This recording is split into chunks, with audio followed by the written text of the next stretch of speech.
Hello everyone, welcome back to the weekend analysis. तो आज हम वीकेंड एनालिसिस में कुछ इंपॉर्टेंट सेक्टर्स के बारे में डिस्कस करेंगे। ऐसे कौन से सेक्टर्स है जो आने वाले वीक में आपको ध्यान रखने हैं, उसके बारे में हम डिस्कशन करने वाले हैं। एंड ओवरऑल कौन से ऐसे स्टॉक्स है जिसमें मोमेंटम स्ट्रांग हो सकता है आने वाले टाइम पे।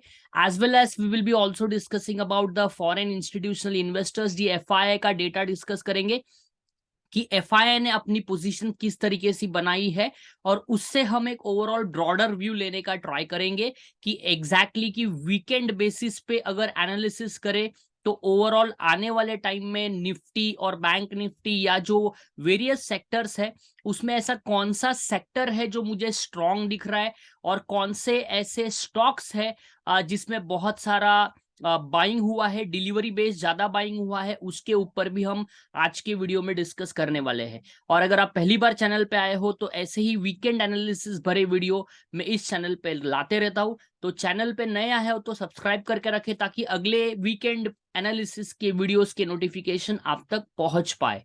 तो शुरू करते हैं, चार्ट से डिस्कशंस करना स्टार्ट करते हैं कि एग्जैक्टली वीकेंड बेसिस पे कौन से ऐसे स्टॉक्स है जिसको आपको आने वाले वीक के ऊपर ध्यान देना है। तो सबसे पहले हम एफआईआई का डेटा को एनालाइज करेंगे कि ओवरऑल अगर हम देखें कि एफआईआई ने क्या पोजीशन बनाई है। तो अगर आप ध्यान से देखें तो एफआईआई ने ओवरऑल कॉल्स के साइड की अगर हम बात करें तो कॉल्स में एफआईआई ने 44,000 क्वांटिटी के कॉल्स बाय किए हैं, मतलब एफआईआई ओवरऑल बुलिश दिख रहे हैं। एफआईआई ने 14,994 क्वांटिटी के पुट्स जो है वो सेल किए हैं, तो एफआईआई यहां पे भी बुलिश है। तो एफआईआई ओवरऑल अगर एक्टिविटी एफआईआई की देखे तो FII are bullish. 11 November Friday का जो डेटा है उसके बेसिस पे अभी हम डिस्कस कर रहे हैं। और अगर हम आगे की बात करें, आगे अगर हम स्टॉक बेसिस पे अगर देखें तो स्टॉक बेसिस पे एफआईआई ने 3,958.2 करोड़ का फ्यूचर्स को बाय किया है, स्टॉक्स को बाय किया है। डीआई ने भी बाय किया है 615.5 करोड़ का। और एफआईआई ने जो इंडेक्स फ्यूचर्स बाय किया है दैट इज 2981, मतलब फ्यूचर्स की पोजीशंस जो है। तो एफआईआई ओवरऑल अगर देखे तो एफआईआई वन साइड बुलिश है, मतलब आने वाले टाइम में, आने वाले वीक में भी मार्केट का ट्रेंड ओवरऑल अगर देखा जाए तो बाय ऑन डिप का ही ट्रेंड रहेगा, मतलब और अच्छा खासा एक रैली हमको आने वाले टाइम में मिल सकता है। अगर एफआईआई ने प्रॉफिट बुकिंग किया तो थोड़ा सा मार्केट डाउन आ सकता है, बट ओवरऑल अगर पिछले बेसिस पे देखे तो एफआईआई ने पूरे वीक में बाइंग की है। अगर हम एफआईआई की और डिटेल देखेंगे तो नीचे जाते हैं, एफआईआई ने किस तरीके से बाइंग की है, लेट अस सी नाउ। देखो एफआईआई ने 11 नवंबर को फ्यूचर की अगर बात करें तो 2982 करोड़ की बाइंग की है, और एफआईआई ने कैश में भी बाइंग की है 3958 करोड़ की एफआईआई ने बाइंग की है। डीआईएन ने भी बाइंग की है, that is domestic institutional investors, उन्होंने भी बाइंग की है। एक अगर चीज हम नोटिस करें यहाँ पे, तो यहाँ पे अगर हम एक चीज को नोटिस करें तो एफआईआई कंटिन्यूअसली कैश मार्केट में बाइंग करते जा रहे हैं। एफआईआई का जो पोजीशन है कैश मार्केट में, यू कैन सी दिस, यहाँ पे एक भी दिन कैश मार्केट में सेलिंग नहीं है। 36 करोड़ का 10 नवंबर को बाइंग था, और उसके बाद डायरेक्टली 3,958 करोड़ का कैश में बाइंग हुआ, फ्यूचर में भी बाइंग हुआ। मतलब इससे तो मुझे इतना क्लियर हुआ है कि एफआईआई वन साइड बुलिश दिख रहे हैं आने वाले टाइम में।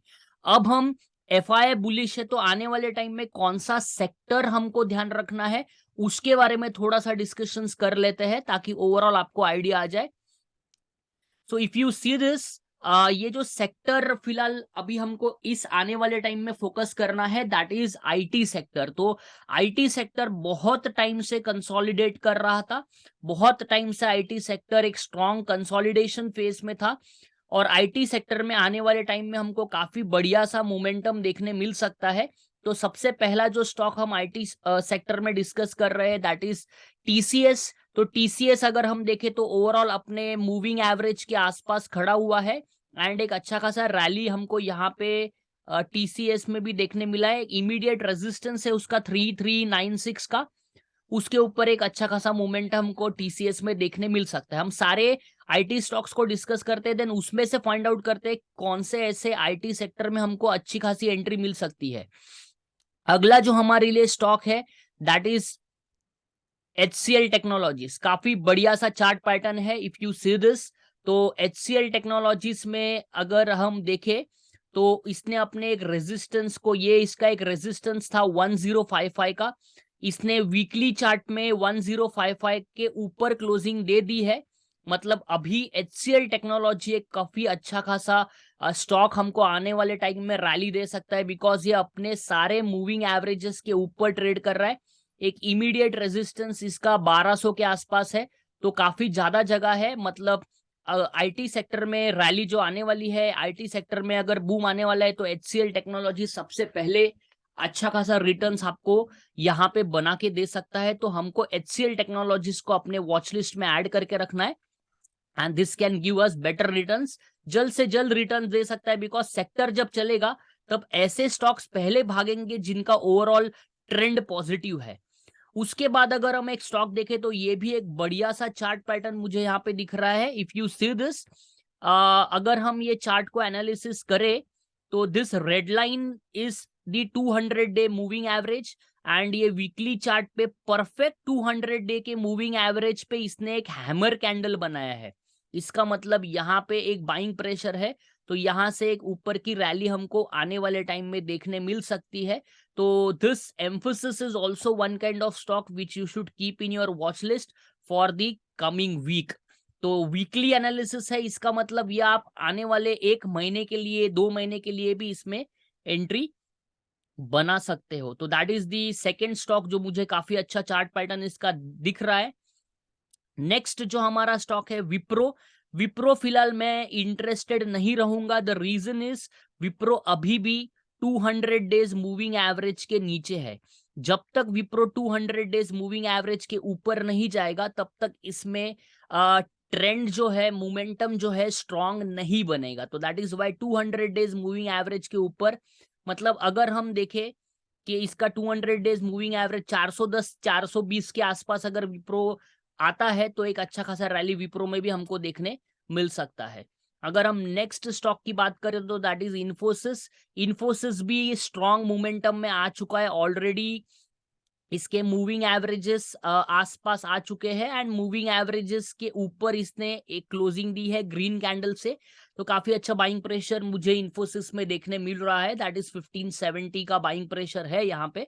1570 पे इसमें अच्छा खासा बाइंग प्रेशर है। ओवरऑल ये इस रेंज तक जा सकता है, 1700 के रेंज तक इन्फोसिस के लिए मुझे जगह दिख रही है।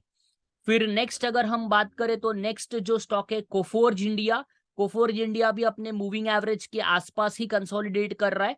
तो यहां से एक मोमेंटम ऊपर के लेवल पे हमको मिल सकता है, बिकॉज आईटी सेक्टर स्ट्रांग बन रहा है। तो आईटी सेक्टर अगर स्ट्रांग रहेगा तो this stocks will be moving upside, and we can get a good momentum in this stocks. Further अगर हम बात करें तो माइंड ट्री में भी एक काफी बढ़िया सा सेटअप बना चुका है माइंड ट्री। तो ओवरऑल अगर हम देखें तो बहुत बढ़िया रैली फ्राइडे के सेशन में या लास्ट वीक के सेशन में हमको देखने मिला है। आप यहाँ पे चेक कर सकते हो, सारे के सारे जो स्टॉक्स है ऑलरेडी 3, 3, 4, 5, 5, 6% अपसाइड के मोमेंटम दे चुके हैं। तो Mindtree is also above its all moving averages, and काफी अच्छा बाइंग यहाँ पे हुआ है। और ये अपने एक थोड़ा सा अपने रेजिस्टेंस के आसपास है। अगर ये लेवल तोड़ देगा 3656 की लेवल के ऊपर इसने क्लोजिंग दिया है, तो 3670 के ऊपर अगर ये चलना स्टार्ट कर लेगा या डेली चार्ट पे क्लोज कर देगा तो हमें आने वाले टाइम में 4000 के आसपास की लेवल माइंड ट्री में भी देखने मिल सकती है। नेक्स्ट जो हमारा स्टॉक है दैट इज L&T इन्फोटेक। ये भी काफी बढ़िया स्टॉक है। फिलहाल अपने मूविंग एवरेजेस के आसपास कंसोलिडेट कर रहा है और इसने अपने मूविंग एवरेज के ऊपर क्लोजिंग दे दी है।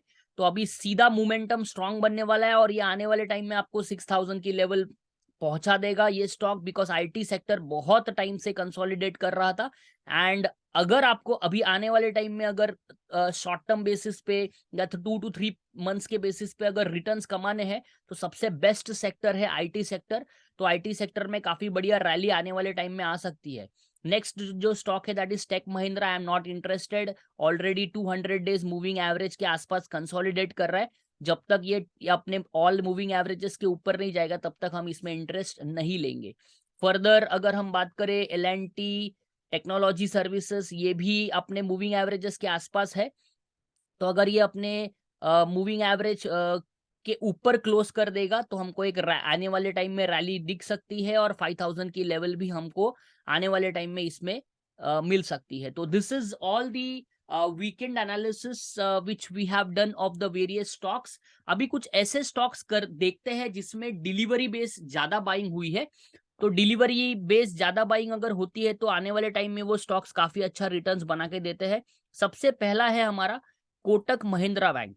अगर हम कोटक महिंद्रा बैंक की बात करें तो कोटक महिंद्रा बैंक में आने जो नॉर्मल डिलीवरी होती है उससे ज्यादा डिलीवरी इस वीक में बाय हुई है।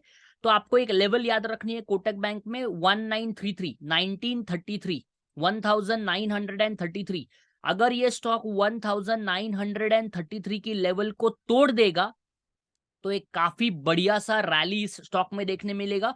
और ये ट्रेंड लाइन भी मैंने यहाँ पे ड्रॉ किया है। अगर ये स्टॉक 1933 को ब्रेक कर देगा तो ट्रेंड लाइन का ब्रेकआउट हो जाएगा, फिर बढ़िया सी रैली हमको कोटक बैंक में देखने आने वाले टाइम में मिल सकती है।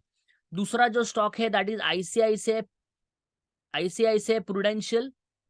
तो आईसीआईसीआई प्रूडेंशियल को भी हम देखेंगे, इसमें भी एक डिलीवरी बेस ज्यादा बाइंग हुई है। तो इसकी आपको लेवल याद रखनी है 497। अगर 497 के ऊपर ये स्टॉक एक डेली चार्ट पे क्लोजिंग भी दे देगा तो आने वाले टाइम में काफी अच्छा रैली इस स्टॉक में भी हमको देखने मिल सकता है। तो आई होप कि मैंने पूरा एक ओवरऑल ब्रॉडर पिक्चर आपको दिया है कि आने वाले टाइम में किस तरीके से ये स्टॉक्स हमको रिटर्न्स अर्न करके दे सकते हैं। एंड हमने एक ओवरऑल व्यू ले लिया कि कौन सा ऐसा सेक्टर है जो मुझे स्ट्रांग दिख रहा है। एफआईआई का भी पोजीशन मैंने आपके साथ डिस्कस कर लिया कि एफआईआई ने ओवरऑल वीकली बेसिस पे किस तरीके से पोजीशंस बनाई है। एफआईआई आर टोटली बुलिश, उन्होंने वन साइड कॉल्स लिए हैं, वन साइड पुट्स बेचे हैं, that means they are totally bullish. Stocks में भी उन्होंने काफी ज्यादा 4000 करोड़ के आसपास की बाइंग की है। तो ओवरऑल आने वाले वीक में भी मुझे ट्रेंड बुलिश दिख रहा है। लेकिन एफआईआईज जैसे ही अपनी पोजीशंस को रिवर्स करेंगे या एफआईआईज जैसे ही प्रॉफिट्स बुक करेंगे वैसे मार्केट नीचे आने के चांसेस बढ़ जाते हैं।